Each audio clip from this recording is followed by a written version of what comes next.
Onc Live Insights is a video editorial program produced by Onc Live.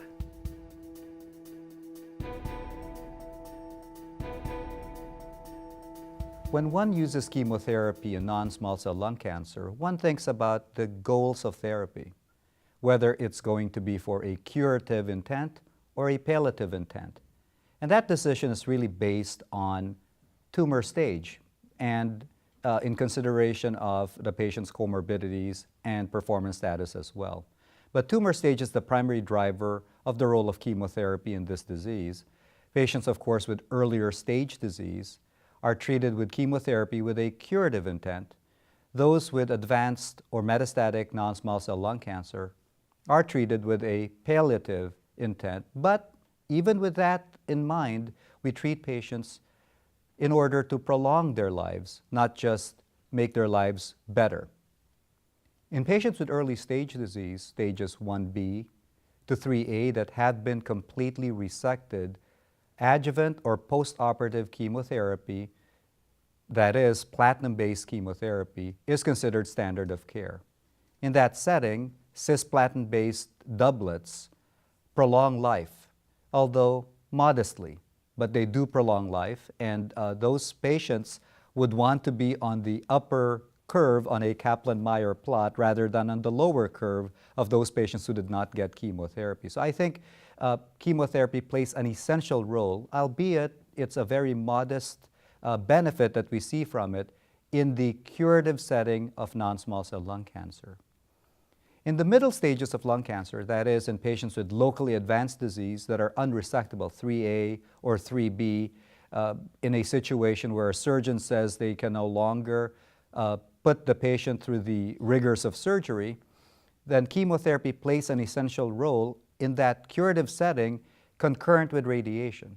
So the standard of care in stage 3A or 3B unresectable disease remains to be concurrent chemotherapy and radiation. And in that setting, you could cure a small but finite number of patients.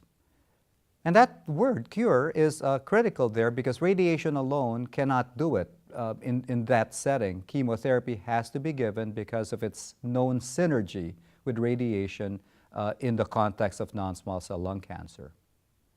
In stage 4 disease, I had stated that chemotherapy is a standard of care, and that's because it's been shown to prolong life, improve symptoms, and improve quality of life. While it prolongs life, it can palliate those symptoms effectively. In the 1980s and the 1990s, there were a series of clinical trials that tested chemotherapy versus no such treatment. In other words, best supportive care in patients with advanced non-small cell lung cancer. These were patients with stage 4 disease.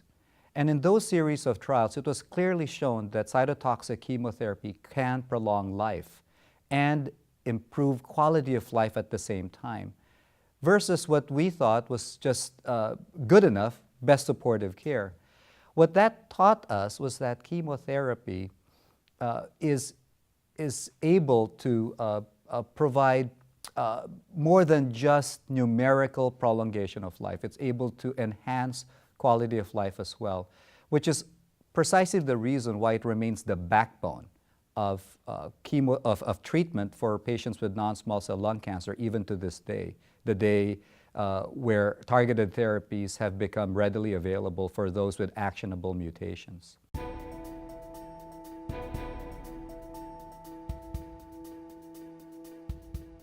So there are competing standards for frontline approaches for patients with advanced stage non-small cell lung cancer, particularly non-squamous non-small cell lung cancer.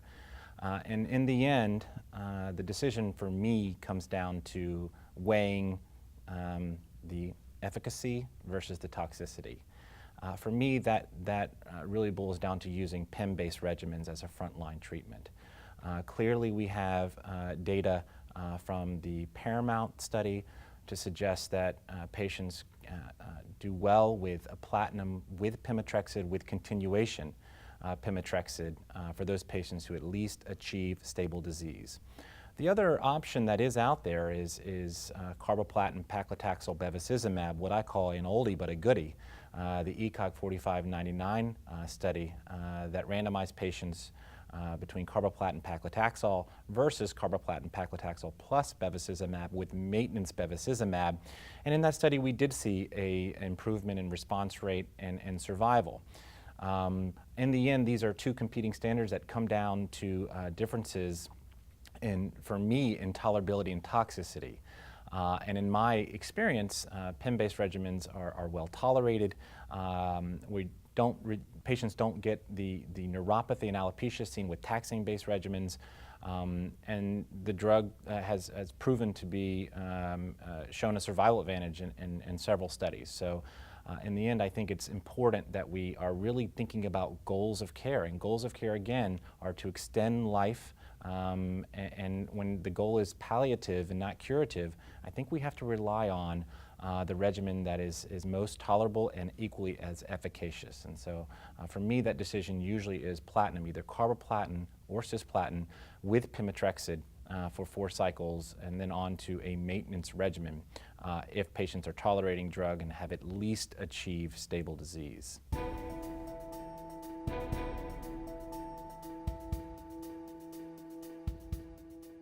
In the absence of having a targetable mutation, when I first meet my patients who are diagnosed with advanced non-small cell lung cancer, we talk about the natural history of the disease and implications for treatment.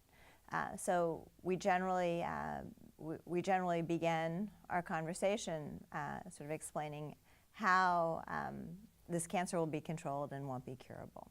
And with that in mind, I think quality of life and survival are important to patients. And if we can get both with one regimen, I think we've done quite well.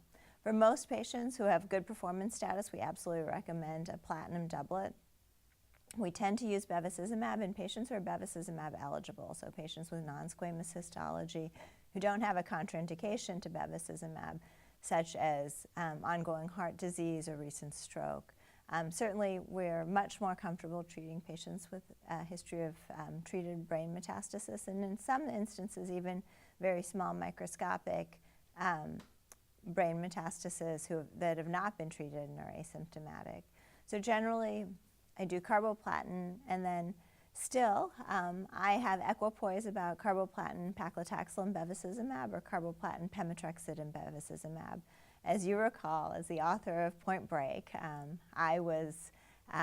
we were all surprised to learn that these regimens are equivalent in overall survival. The decision to use carboplatin, pemetrexed, and bevacizumab versus carboplatin, paclitaxel, and bevacizumab is largely dependent on patient preference, I think. So for patients who may work with their hands, for example, we would want to avoid something that's neurotoxic. And for those patients, I'd generally recommend pemetrexed. For people who have concerns about alopecia, I'd recommend pemetrexed. Certainly, we know that pemetrexed also causes more fatigue, and so it may be that for someone who is very worried about that, we may prescribe carboplatin, paclitaxel, and bevacizumab. Once I make that distinction, we generally treat patients for between 4 and 6 cycles based on their tolerance and what kind of response we're seeing. And then with both regimens, either we continue bevacizumab alone